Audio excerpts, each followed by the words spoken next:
Hello, and welcome to What If Nothing's Wrong With You? I am Paula D. Atkinson. I am Lisa K. Case. And this is our friend Nnaemeka, which every time the automatic, thing that says what we're saying, the transcript comes up, it always says, right. It always says your name is Jamaica. Jamaica. It's fine. It happens. Whatever. I tell people just to think of Jamaica. I know. Okay, so hi, everybody. It's 2026. We're going to talk today about relationship propaganda and all of the things that we were taught that need to happen in romantic relationships. I know we've talked about this before, but we're going to talk about it within the context of heated rivalry. If you are not with us... You're welcome.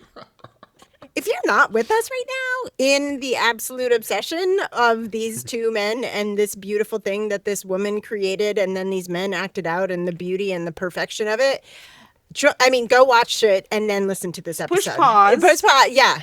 Go watch it. Take 6 hours. 7 or 8 times. How many times have you watched it, Lisa? Twice. Twice. Nnaemeka? Yeah, me too. Twice. Okay. It's harder for me to watch because there's children around. Oh, you have children around. It's like you have to be careful. How many times have you watched it, Paula? I've watched it once by myself, once with Carlo, and then episodes 4, 5, and 6. I think I've watched about 4 times. Just 4, 5, I and want 6. to put the last episode on a loop. On a loop. I just want to loop. If you need the last oxytocin, just have it on in a loop. I know I can recite dialogue now. Yeah, it's amazing. And I've ordered the book from my local public library. I'm getting all my audiobooks, but I have to wait because a million people also wish to read this book. So I'm waiting. Mayor Mamdani told you to, which is so fucking great. God damn it. He's out shoveling snow, by the way. Shoveling snow and telling people to listen to gay soft real. porn. I know. He's not real. It's so good. God bless him. That's my mayor. I live on the other side of the country, but it's my mayor. It's the only time you'll ever hear Paula be like, I don't live in California. Exactly. The only reason I would leave California. Okay, so just a little bit of chit chat. Lisa, what's your chit chat? You have quitting. Yes. My chit chat is going to fall, in order to cheat and get in 2 things, I'm going to file them under the umbrella of resistance because we're only allowed 1 chit chat, but I have 2 small ones. Okay. The first is a black box. It's a black box label for this podcast, which is be careful if you listen to us and start quitting things because it's addictive. It is addictive. And you're not going to be able to stop. That's so true. I know that we talk a lot about I think maybe we call it normalizing leaving. Yes. And I just want to say something even making this podcast and then, we have to listen to ourselves. And then it's what you say kind of seeps in. And then I'm thinking about all the anyway, it gets in your brain. Is this fair? And pretty soon you're just going to be quitting everything. Yeah. And then it becomes fun to quit things. Oh my God, it's so fun. It's so fun. And then you can't stop. So I just wanted to fair warning for everyone. I think that's I also fair. wanted to attach to that a resistance action, which is... Oh, nice. If anyone listening to this podcast before I decide to quit doing this, not the podcast, but what I'm about to say, wants to send on my website a short description of a situation that they wish to leave, I will write your leaving email for you. Mm-hmm.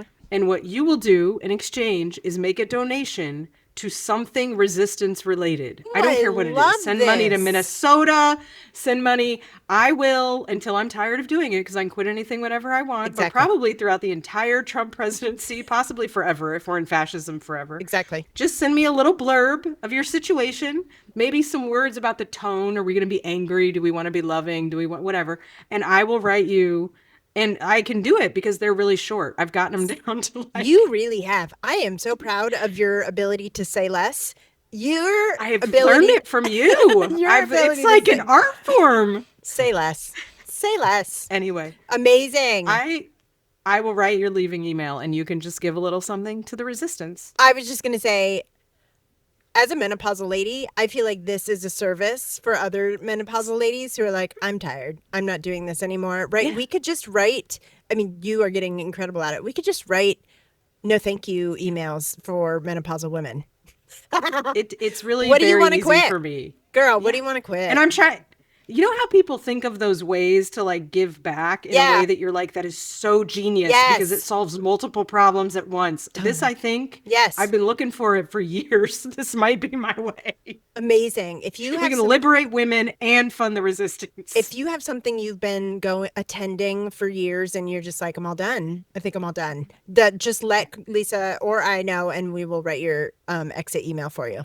Yeah. Oh my God, it's and so even satisfying. If you're not ready. Even if you're not ready, just have it. I feel like you can ask me to do it because it might affect you to see the words on the page, even if you never send them. And I will not be mad if you never send them. Well, also, I think that is therapeutic in itself. It's like a Xanax in your back pocket. You know, maybe you take it, maybe you don't, but to have it is really, it's soothing. It's soothing just to have it. I love that. I love that. So my last piece, and it's short, I'm reading this book. Oh, yeah. Nnaemeka, by this Irish guy. Mm-hmm. I love this book. My friend recommended, if you want to, I was like, I need some Irish books because I'm going to go to Ireland. And so I asked my friend Siobhan, because that's who you ask. Of course, you ask a woman named Siobhan. Books. Yeah. And I thought this line, I'm going to talk more about this book in later episodes, but this line made me think of the people of Minnesota and this nonsense that is going on. Yeah. Because he's talking about music and the way that music makes us enter into like a timeless dimension in our minds and in our spirits. Amen. And he says that it makes us like behave better. Yes. So he writes, or the Irish writer Sean O'Fallain said, "In the presence of great music, we have no alternative but to live nobly." And that instantly made me think, what if an orchestra surrounded these ICE agents while they're attacking people? Yes. And played Mozart's, I don't know, what, 11th, 12th, I don't know the numbers. Sure. What would happen? That's just, what if the NSO showed up? That's, I don't know. That's what came into my mind. So I wanted to say that. I love that. That reminds me of my favorite Basquiat quote, which is, you know, visual art is how we decorate walls, but music is how we decorate time. Ugh. So good. Isn't that beautiful? It also was an incredible segue, and you didn't even know you were doing it, into what my Chitchat is, which is the Rosalia album Lux, which has been out for a while. But if you have not, this is something I want you to just needle into my veins. I have listened to it so much. Nnaemeka, have you listened to it? Okay, so Rosalia is a Latin American artist. She sings in this album. She sings in 11 languages. She sings opera. She sings pop. She sings everything. And she talks about how she wanted to make an album that was aggressively human, meaning there is no AI. All of the strings are actual strings. All of the piano is an actual human playing the piano. If you want to if you don't do drugs, that's fine. But if you want to, and you want to lay down and just listen to an album like we did in the 80s, like from start to finish, it takes you on the most beautiful human journey. I was trying, when I was thinking about like talking about it, I didn't know how else to describe it. It's so beautifully human, and it's perfect because her voice is outstanding, but there's something so human about the perfection, which is hard to like wrap my mind around, because usually we talk about how, you know, I think perfection is ugly and like perfection is not very human, but her version of perfection is human. I don't know what I'm saying, but it is so fucking beautiful. So it's called Lux. It's not talked about enough. I know that probably Lady Gaga is going to win the Grammy for Best Album, and I loved Mayhem so much. But honestly, and it pains me to say it, this album deserves it. This album is insanely beautiful. I know. I actually don't believe in. Must be really good if you're turning on Gaga. I mean, I'm not, because I don't believe in the ranking of art in general. But like, we believe they should all get awards, like good millennials. Exactly. Precisely. Exactly. So if you need an album, and what I'm doing the Artist Way right now, and one of my Artist Way artists who I love so much, she, during the snowstorm, which you are in, which I am not in, and Nnaemeka is not in, but you are in, for her artist date, she was like, I just listened to an album from front to back, and I was like, was it Rosalia Lux? And she's like, how did you know that? I'm like, because it's amazing. So please listen to it. And And the other small thing on a similar note is, do you remember the actor Ralph Fiennes, who hasn't been in anything forever? He's in the new 28 Years Later movies, which are Alex Garland.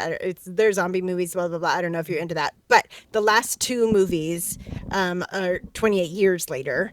And Ralph Fiennes plays this like weirdo apocalyptic survivor guy, but he was a doctor and he like covers himself in iodine because that's how you don't. Anyway, the character is so rad and the movies are so good mostly because of him, and it's just so well thought out. And I was like, this is acting. This right here, this is acting. And I don't feel like that very often, but the character's just so well thought out and so well played and played with so much heart. And he like lived through an apocalypse and there's zombies everywhere, but it's just beautiful. I was like, you're like, I'm really buying this. I am into this. Yes. This man is acting, you guys. Hey, you guys, I think this is acting right here is acting right here. It's so good. And he's not going to nobody's ever going to like nominate him because it's a zombie movie, but it's perfection. I was like, good on you, Ralph Fiennes. Good on you. It's sort of David, my husband has this thing about eye acting. It just I don't know why. He always notices like the eyes. He's like, eye acting. Do you see it? Ralph Fiennes does that. What are you talking about? He's doing it. It's sort of like the Muppet Christmas Carol where Michael Caine like plays it, like as serious as a heart attack. Like he's like doing a Shakespeare play, playing with the Muppets. That's how Ralph Fiennes is like, he's in a zombie movie. This man is acting. It's elevated. He's so good. Committed. So. It's so good, right, Nnaemeka? Mm-hmm. Did you watch Excellent. Bone Temple? Of course. I saw it opening weekend. We saw it last night. Beautiful. And Nia DaCosta, so good. What a difference a female director makes in a movie. Turns out, what were we just saying about Stranger Things? What were we just mentioning? Yeah. So I feel like that's good. In the sheet for today too, somewhere. So good. We saw it at the we have 2 movie theaters in town and one's called Festival, so we just kept calling it the Boner Festival because it's called Bone Temple. But whatever. I digress. We digress. Okay, so let's talk about relationship propaganda under the umbrella of all the ways in which heated rivalry rearranged the chemicals of our brain. And let's say that we will be privileging heated rivalry over any sort of actual valuable content. Correct. We're just doing the relationship. It's the vehicle. It is the vehicle to be able to talk about the heated rivalry. We don't really care. We do care. For real. So I thought I would start because there's this concept that I just learned about that I think when I was watching Heated Rivalry, and I don't know if you had this experience, but I've heard it on TikTok, so I don't think it was just me. It probably didn't happen to you because I don't think you were indoctrinated how I was. But there, like every 5 minutes, I was like, oh, now the bad thing is going to happen. Oh, now the horrible thing. Oh, now. And this has happened to me also when I've read literature written by Black women. The same thing will happen. Sure. Where it's like, oh, now the predictable plot point of X. Sure. The horrible thing. Right. And then it kept not happening. And I was so disoriented. I just kept being like, when am I going to find out what this is about? What is it? Because it must be about something horrible. Someone dying of AIDS. Someone will cheat. Obviously. Something. Right. And it never. So let me just tell you, spoiler. I mean, if you don't want spoilers, don't listen to it. Go watch and then come back. Precisely. Nothing bad happened at any point, but it should have. Oh my God. So the way that I was thinking about that is there's something in therapy world or whatever world, also domestic violence world, called the Cartman drama triangle. I don't care but it's helpful to know that it's the thing that's the victim, the villain. Rescuer. We tend to think of it as victim, bystander, villain. Yeah. But this one actually swaps bystander for rescuer, which I think is very important. Very important. And I don't think we understand is this global at this point? I don't know. As Americans, right? We are indoctrinated completely into this is every relationship. Yes. And I was thinking about how do I get this and get people to buy it? And it's with Sex in the City is how we're going to talk. We can't talk about Heated Rivalry because it doesn't do it. It doesn't do the Cartman triangle, which is why it's so confusing to white ladies. But Sex in the City, you have, so Big is the villain. Right, obviously. Carrie is the victim of Big. Sure. And everyone else is rescuing Carrie or like giving Carrie feedback or trying to help Carrie win big, right? Right. Those are the roles. And most movies produced by white men or generally for this culture have that in them. Correct. And so it grooms us into believing relationships are hard. Yep. And they are miserable and they are hard a work. Hero's journey. Yes. Hard work. Sure. And they're a hero's journey and like you have to defeat obstacles. Right. And the hero's journey is great if it's like Star Wars. It's less great if it's interpersonal relationships, but it tricks us. You're just dating. Yeah, it's like, or also, do you want your relationship to be full of obstacles? Why would we want that? But we have been conditioned to raise us to deal with patriarchal men into thinking that's how it works. And a lot of it happens this way. And so the examples I wanted to give, if you're kind of listening to this going, what is she talking about? Because the other thing is, so it conditions us into relationships are hard. Yep. And then also relationships save us. So they rescue us from something bad that we are a victim of. So that can be a mean father or being poor, like in Pretty Woman. Being single, Bridget Jones. How dare she? God forbid being a tomboy, Some Kind of Wonderful. If anybody was upset, that was like Are We Shocked? That was my favorite 90s, 80s, 90s movie. Nobody's surprised. But it's this idea that your relationship will rescue you. From these things. And so everything that we do, I'm now watching this in my groups. It's like the role people go to. You can watch this get organized and reorganized and people can play. You're never just the villain. You're maybe the villain over here, but then you go over here in your life and maybe you're the rescuer and then you go over here. It's wild, y'all. So I think to understand why heated rivalry will literally make your brain glitch. So good. In the best way. There's no Cartman triangles. It's like when they discovered movies. What's the thing where when the women are talking to each other? Yes, it's like a Bechdel test. But there's no, it's for this. There's no triangles. Nobody's playing a role. They're just being human. Which is why it's so great segue. Again, we're so psychic today. Great segue into what I was going to say, which is like why it's so fucking sexy is because it's obviously written by a woman. It's so fucking sexy because nobody is requiring any management by a woman. No one, all of the women on the show are just delightful. They're just angel baby, gorgeous, wonderful, completely supportive, lovely human beings, which is true of most women. Even when they're being rejected. Even when they're being rejected. There's a scene where I'm like, oh, here we go. Here we go. Now we're going to get stalker. And then I was like, what is going on? She's still being loved. He's like, oh, you like fucking men? Oh, cool. Okay, great. But it will show you this conditioning we have, which then trains our behavior into, well, when X happens, I guess I'm supposed to act like X. And you're like, oh, none of this is necessary. No. These people are so much happier. Seems like they're fine. Yeah, exactly. They're fine. And I think, and I'm going to talk a little bit about this later again, about like people being baffled by the fact that women want to watch men fuck each other, which is like, hello, welcome to existence. But also like the reason why it's so sexy is because none of these men require any fucking management for their fucking emotions. Women are not being pulled in all these directions. Women are not being required to give infinite access of their fucking selves all over the goddamn place. And it turns out that makes them want to fuck. Duh. And like, like these beautiful men are fucking and the women are like, cool, great. Have a great time. Love you. Bye. See you next time. Maybe we'll get tea. Okay. And it's like, of course it's so hot.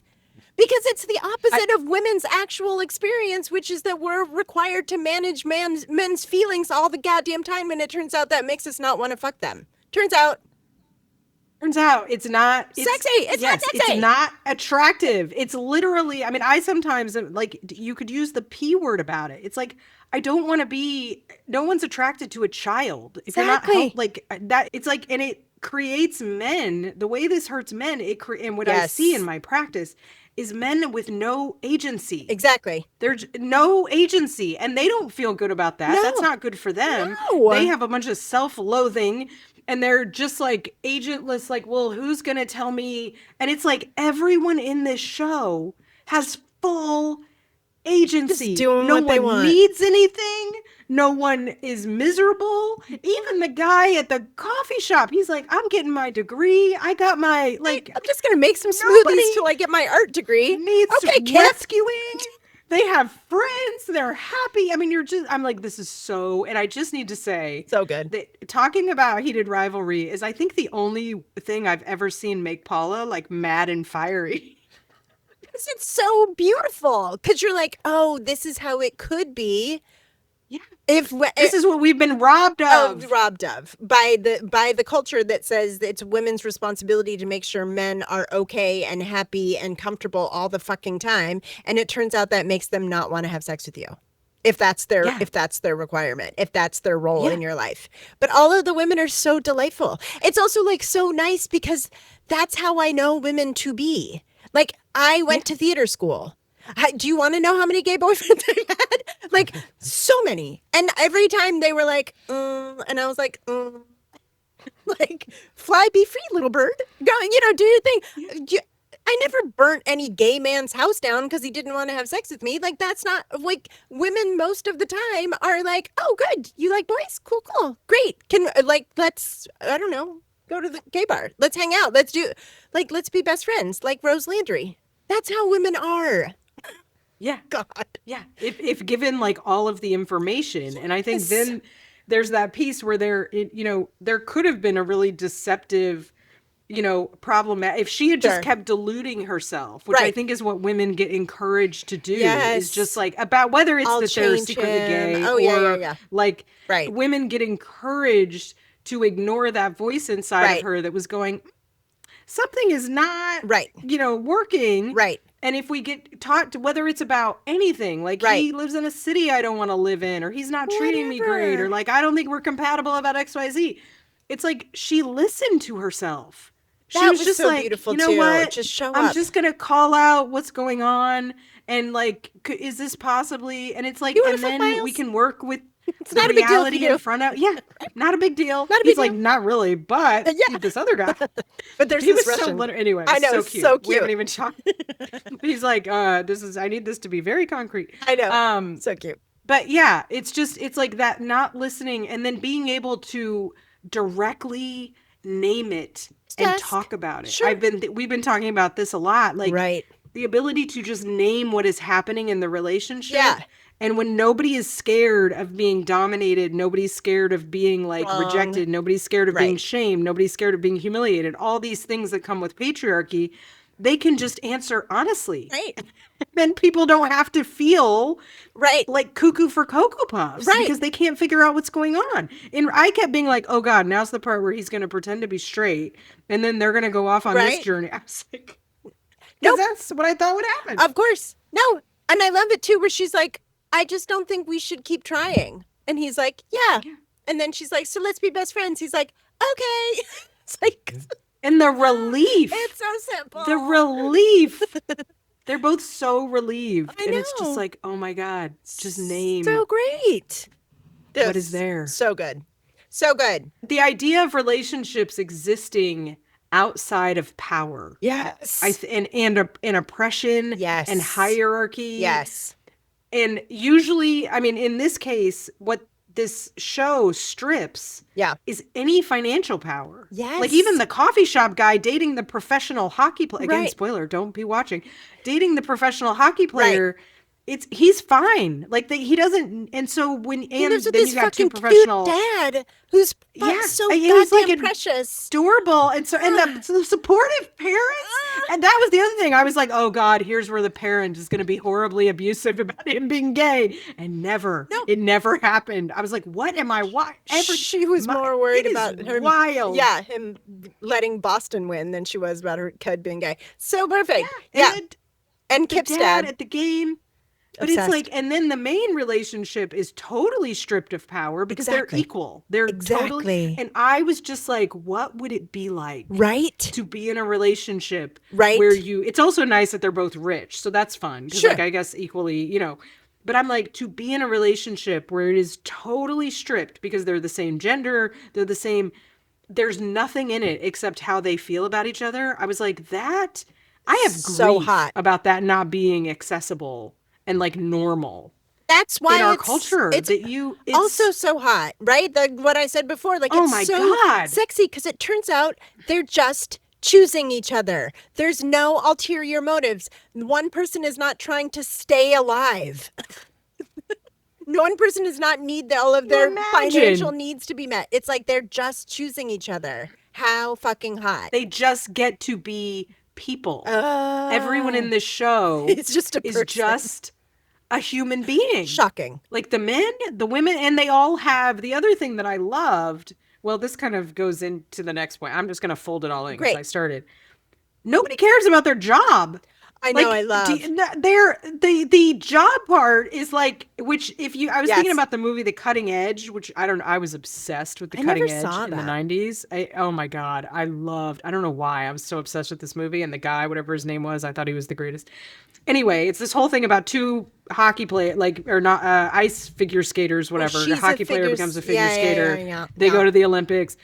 But the whole thing is this constant like bickering and fighting, and all that matters is the winning and the Olympics. Definitely. And it's like, these people almost seem like their professional hockey career is like an afterthought. No, especially Ilya. Nobody cares about like, their whatever. job. They're like, yeah. So it's interesting in a capitalistic culture, I think, to also watch a show where like people have jobs, they're responsible people. Right. But like, it's not the competition and the dominance and like whether they beat each other. They do not genuinely, it's not even mentioned. I think it's more like for Shane's mom is the one who cares the most. It's like Shane's mom, Shane's dad, Ilya. Yeah. And like, I think the hockey fans care more than either of them. Well, that's true and of they're hockey like, fans, by the way. Yeah. But yeah. And can you imagine a movie where like you had a woman and a man in the same profession, like let's say law, or I don't know, any profession, let's pretend they were in a professional sport, where the competing between them was not the plot. Yeah. You can't even imagine that not being the plot. Well, when you think about if it was, I mean, I was thinking about after you had mentioned that thing about like the cutting edge, I was thinking about all of our shows from the 80s that were like they hate each other, and then like Diane and Sam on Cheers, Moonlighting. The entire plot of Moonlighting is that they hate each other but they secretly want to fuck each other. Like that's like there's so much bickering, and I love how Shane and Ilya, they do it a little bit because like for the fans, but like that's not really what it's about. It's like there's so much bickering and arguing and blah blah blah, and we were like raised in all of that. That's what a relationship is supposed to be like. Gross. And their bickering is not the bickering with that underlying like I secretly hate you and I can't like and I get out of this, or I can't. Totally. It's like it has a totally different vibe, and that's part of the grooming, right? Yes. Because that grooms us into I guess this is normal that you marry someone and you secretly hate each other, and like there's all this bickering and it feels terrible. I guess that's just what it is. Right. Because it's a subtext of Stranger Things too. Because this funny character, the X-Files-ish guy, is always like, oh, you two clearly hate each other. Why don't you have sex already? It's like this running joke, throwing back to the 80s. Sure. But it's like that like I hate you, love you thing going together is like pure propaganda. It's all like and take my unnecessary. Take my wife, please, kind of shit. Yeah. It's so patriarchal comedians from the 50s. Ugh. Gross. Ugh. Well, and so a lot is being said on the internet. Is this the one where you just wrote gay? No, that's my point about that. That's my second point is gay, period. My first point is there's a lot of people on the internet are like, what is wrong with me? I can't stop thinking about this show. I can't stop. And I also had that, like, I literally couldn't sleep the first time I watched it.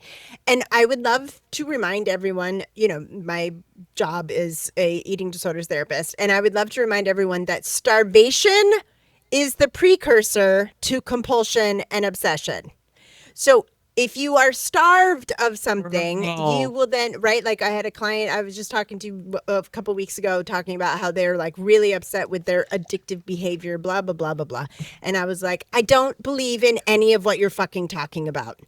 Honestly, what I believe is that our culture is devoid. We're not real therapists anymore. I am not a real therapist. None of this is real. None of this is real.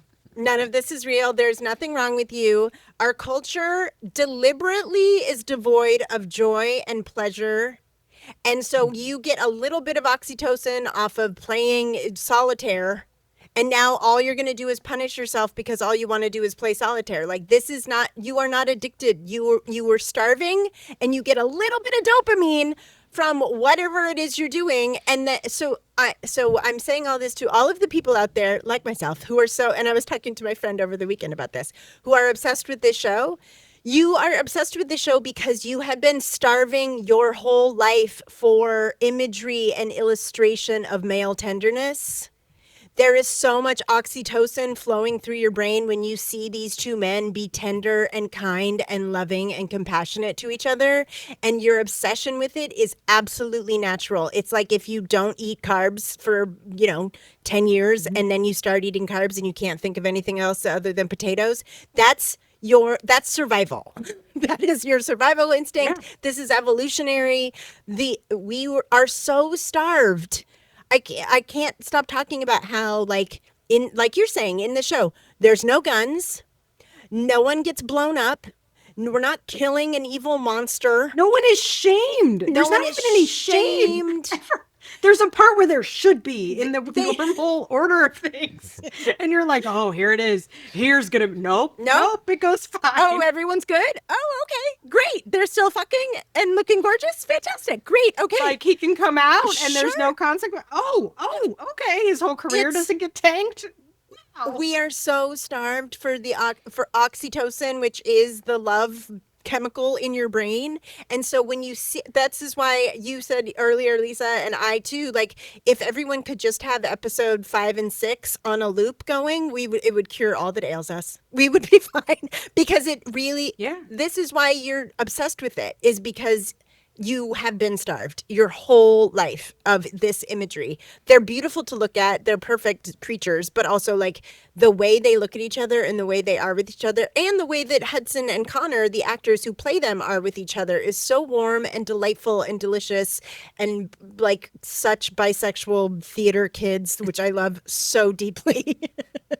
Like, reminds me of my entire childhood. They're also messing with us a little. They are. Good for them. Mess with us. God damn it. We deserve it.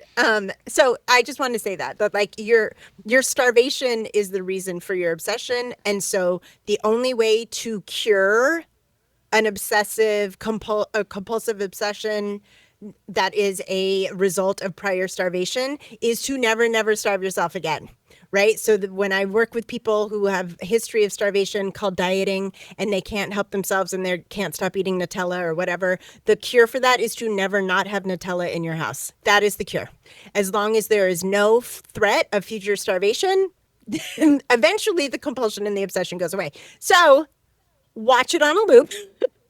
Quit your job and watch episode. But honestly, like, just take, and all the places where, and now Hollywood knows that this is what we want, so we'll get it in other places. Watch The Boyfriend that Nnaemeka just talked about, or maybe where that clip is going to be the end of this episode. But whatever, find it wherever you can. Watch My Own Private Idaho from the 80s or 90s. 90s? Jeez. I don't remember what that exactly. I mean, I don't remember if it's actually good, but I think it was closer than what.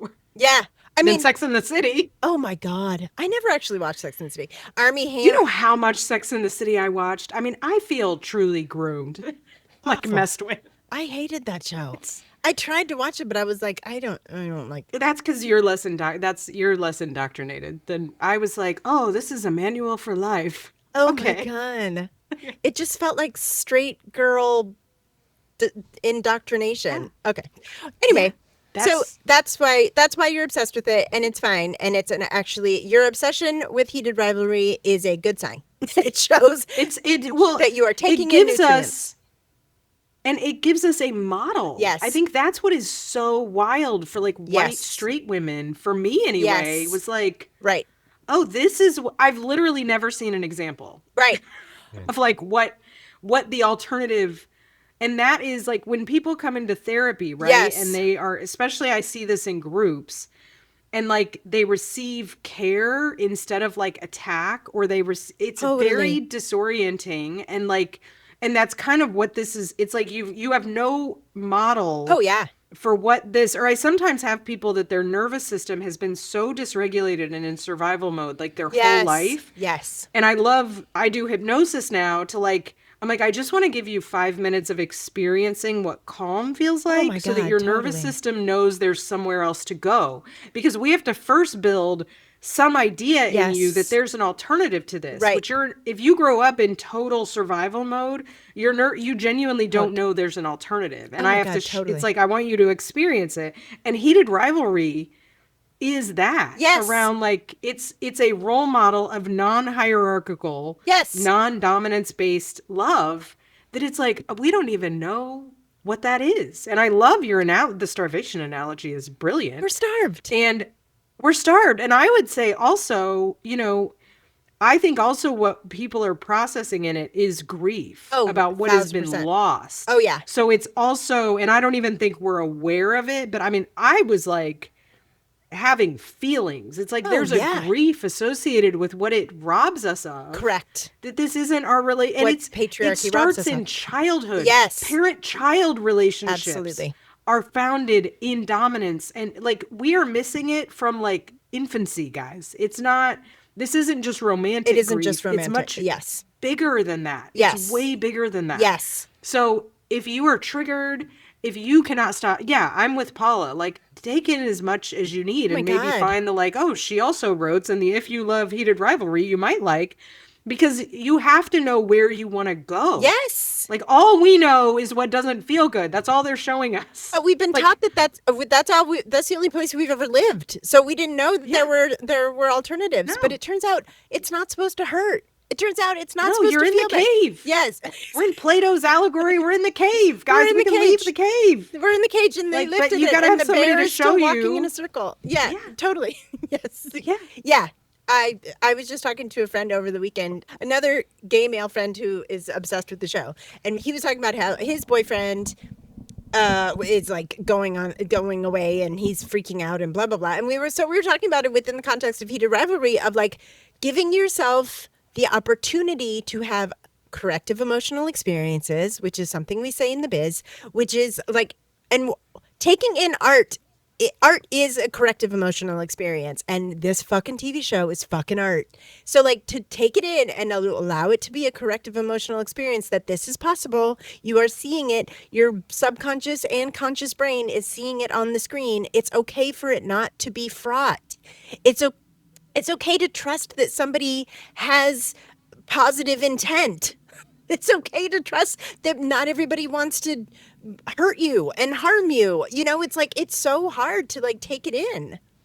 We can let things be easy. We have been taught to distrust easy things. Yes. And that is not serving us. No. And I just want to say, and I think, everybody who listens to this podcast knows, but it's like, it is okay to pay a therapist for your corrective emotional experience. And like Paula is saying, of course, they're everywhere. Yes. It's not the only source. Oh my God. And it is equally valid to get it via art. It is equally valid to get it via a yoga class, to go with your friends, to read a book. Like, there are so many, but often I think these corrective emotional experiences, we don't value or it's like, well, that's not the work. That's not the right way. And I have to be doing something hard. No, you don't. Go watch Heated Rivalry and just literally ask yourself, is what I'm doing, does it have a Heated Rivalry vibe? And if not, maybe you email me and I'll send you your goodbye email. There you go. Exactly. Yeah.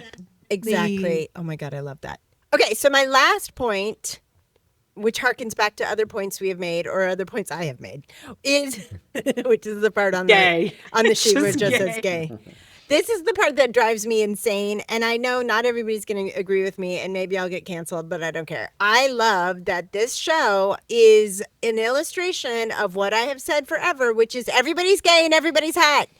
The idea that when people are like baffled by the fact that straight women want to watch it, I'm like, shut up. Nobody is straight. Straightness is a concept, just like whiteness, that was invented by white quote unquote priests to make everyone feel shame about the fact that of course you want to fuck your friend sometimes. It's not a big deal. Like I just am so annoyed with our insistence on the concept of straight and our insistence of these categories of humans of like these are the gay people and these are the straight people and these are the bisexual. I just don't think straight is real. I don't think straightness is real. I think it's a concept. I think it's nonsense. And I want us to stop. Can we stop arguing about why straight women want to watch two beautiful men caress each other? I'm like confused by that. I'm like, have you seen them? What's in what world? Do you not want to watch beautiful people we get to caress watch each two other? of them at once? Why? It's delightful. Also, like, I would love to see two women, but like, of course you do. This is so weird. The categories of like genitals and whose genitals are touching whose genitals is weird. And I want us to like, I would love, when my mom was alive, she would say, I would love to live long enough. I would like to outlive people talking about Elvis. She hated Elvis so much. I hate Elvis as well. And mine is I would love to live long enough for people to stop talking about like what straight people want and what gay, and like for us to just get over all the straight, gay, blah, blah, blah stuff. Not that we shouldn't be celebrating queerness and homosexuality. I like pride forever. But like, can we just stop with these like, so weird that straight people are like this and like, oh my God. If you get canceled for that, if everybody wants to cancel Paula, you can write me and I'll write the cancel. You can let Lisa write your the cancellation letter. I don't think it's a cancelable. I mean, if that's wrong, we don't want to be right. It's so true. And the whole thing about Hudson Williams, everyone's like, is he gay? Is he straight? I'm like, he's an actor. He's not straight. There are no actor who read the script to Heated Rivalry and went, yeah, put me up for that. Like, what? You guys, he's not, there are no straight actors. Shut up. Like, why do we care? That's the other thing, is why the obsession with, like, why we care. Exactly. And the, like, it's, like, why, I mean, I can see caring if it's like, well, gay roles should only go to gay actors. Sure. I'm not going to say that we can't have that. And I don't think that's why most people care. No. I don't think that's what they're thinking about. So I'm talking about that. Yes. Same. It's like, why does it matter? Just enjoy. Enjoy the show. Enjoy. Jesus. Oh my God. Enjoy Connor's Story's butt. Just enjoy it. It's so beautiful. It's the most perfect butt. My favorite thing is Tom Hardy, who I love, who is Carlo's favorite. They asked him once about his sexuality, and his answer is my favorite answer of all time. He said, I'm just as straight as every other actor. Which is the perfect answer. Exactly. I love it. And I just need to say, because it needs to be said, that if you're listening to this and you're like, I still haven't watched Heated Rivalry, and you are a child of the 80s, 90s, probably 90s, 2000s, whatever. Yeah. And you're thinking, I need something to compel me to watch Heated Rivalry, as if this whole thing wasn't enough. I know, Jesus. I need you to know that in case you have the same sort of type as I do, Hudson Williams looks like a mix. Yes. He is like a combo David Duchovny and Dean Cain. That's why he's so, I mean, Hudson Williams forever. He is a combo of two of my favorite men from that era. So if nothing else compels you, just understand that to me is, he's so pretty. He's so pretty. He's Keanu. He's like a Canadian. And he's like David Duchovny, but without all the problematic shit that we had to put up with. Problematic behavior. Yes. I mean, he's Keanu. He's like, he's half David, Asian Canadian. Dean Bate. Yeah. And with Keanu's personality. Oh, I know. What more could you want? I know. Dean Cain, pre-MAGA, David Duchovny without the sexual crap, and Keanu Reeves' personality and kindness. And Keanu Reeves. What more do you need? Yeah. I mean, he's precious. They're both. I rest my case. They're just so precious. So, I mean, I feel like we've made a case. You should watch the show. I think. It's like, if we propagandize everyone. Have you had? We don't care about the relationship stuff. We need you to watch the show. We need you to watch the show. I had somebody in my life who I said, like, have you watched it yet? And she was like, what? And I was like, Heated Rivalry. And she's like, what? I haven't heard of this. And I'm like, where do you live? And I understand that, like, that's how the algorithms work, that, like, once you like something, but, like, my whole feed is just fuck ice and heated rivalry, which, like, thank God. But, like, it's so wild that people, and now when people haven't watched, I'm trying to think of something, like, within the last 10 years where it's like, if you haven't seen it, I was like, I don't know if we can be friends anymore. Like, I don't know how to I'm talk signing to you. it as a clinical intervention. Oh, me too. In my groups. Oh, me too. I have groups struggling with like gender stuff or like, and I'm like, I need us all to be on the same page. Yeah. But sure. Our friend here hadn't watched it yet, and Carla was like, I don't know if I can talk to him anymore. It's like, he needs to watch it. And when he finally did, he texted me immediately, and I told Carla, and Carla was like, oh, phew, I really like him. I don't know if I...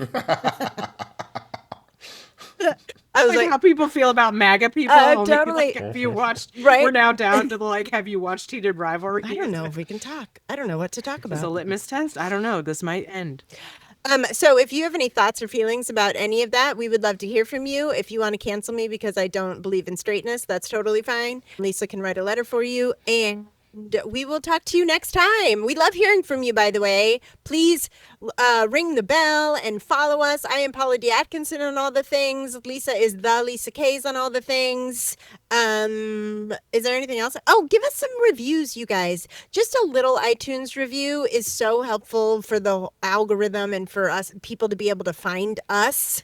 You know, there are people in the world that need to listen to us idiots talk about heated rivalry. It's good for their soul. So please give us a iTunes review. I think that's it. Thanks, guys. Talk to you next time. We out. Bye. This podcast and any written materials related to it represent the opinions of Paula Atkinson and Lisa Kays and our guests to the show and any written materials. The content here should not be taken as medical advice. It is for informational and educational purposes only, and because each person is so unique, please consult your healthcare professional for any medical questions. In no way does listening, reading, emailing, or interacting on social media with our content establish a doctor-patient relationship. As a character, of course, it's Shane. Yes. But as an actor, Connor. I just saw a TikTok that was like, okay, so I love Ilya, right, and I'm fine with Connor, and I'm fine with Shane, but I love Hudson. And I was like, yeah. Exactly. So true. So true. Yeah, the photos for Wonderland magazine, look, she knows what she is doing. Oh yeah, and he is milking it. Good for him. You know, good for him. I mean, carried the Olympic torch. I know. Like he was working in a cheesecake factory. Like, they both 5 were minutes ago. They both were, and you know that. And now they're like, they have to be like, we have the Olympic torch. They have to be like, is this a fever dream? What is happening?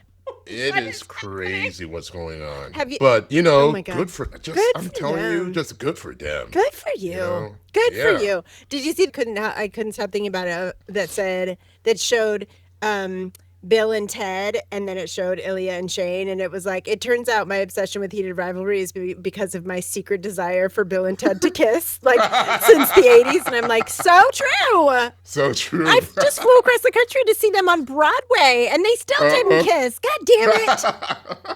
God damn it. Yeah. So good. Amazing. Yeah. Did you see the pictures? It was the 90s. It was too dangerous to out that affair in the 90s. Although My Own Private Idaho is one of my favorite movies of all time. True. That's fair. And Chasing Amy. I guess we were trying. We were trying. My Own Private Idaho is one of my favorite movies of forever. Yeah. Oh my God. It's a classic. It's a classic. So I told Carlo this, that Heated Rivalry, Lisa, including Andor. Look at him just eating a banana. Are you kidding? Eating banana. Girl. You need to see the video. Clip, okay. So. It's not even serious at this point. He's not even. He's like a meme of himself at this point. He's like a walking meme. Right? Like, girl, what are you?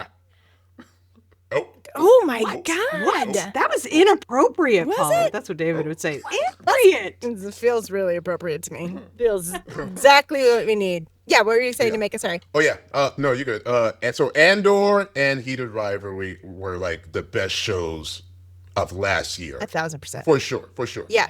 But yesterday, I watched a Netflix show, and this is the first time I've ugly cried since Ozark. I never watched Ozark, but I know Oh, that you it never watched Finished Ozark? Ozark? Oh, I yeah. can't finish it. It's yeah. oh god. Laura I know Linney. it's so. I know It's too much. and that's Laura her. Linney. Laura Linney. God damn it. And the guy who played her brother. It got to me so bad just because it reminded me of my Siblings, family and yeah. mental health issues and stuff like that. I ugly cried. But anyway, What was yesterday? this show is a reality show. I think I told you about it. The Boyfriend. It's the Japanese. Oh, you did tell me about it. Dating reality show. Yes. This second season, I started ugly crying again. Man.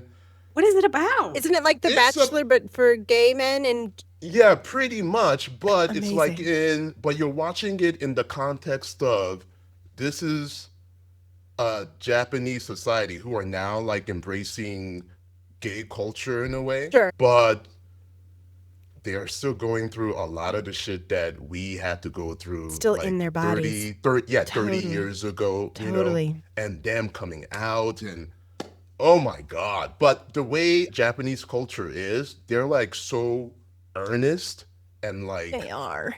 about what they have to say and their feelings and stuff like that. Right. And it broke me. It's kind of like It Ilya literally did. in a way, like the Yeah, earnestness. Yes. Oh my God. Right. But it's a reality show, but it feels like almost like a docu-series. Amazing. You know, in a way. It's such a great show. Okay. The Boyfriend. The Boyfriend. Yeah. So this is season 2 now. Okay. That they're on. Okay. Yeah. Is this David appropriate or is this also David No, inappropriate? no. I think it's like, it's beautiful. So David, yeah.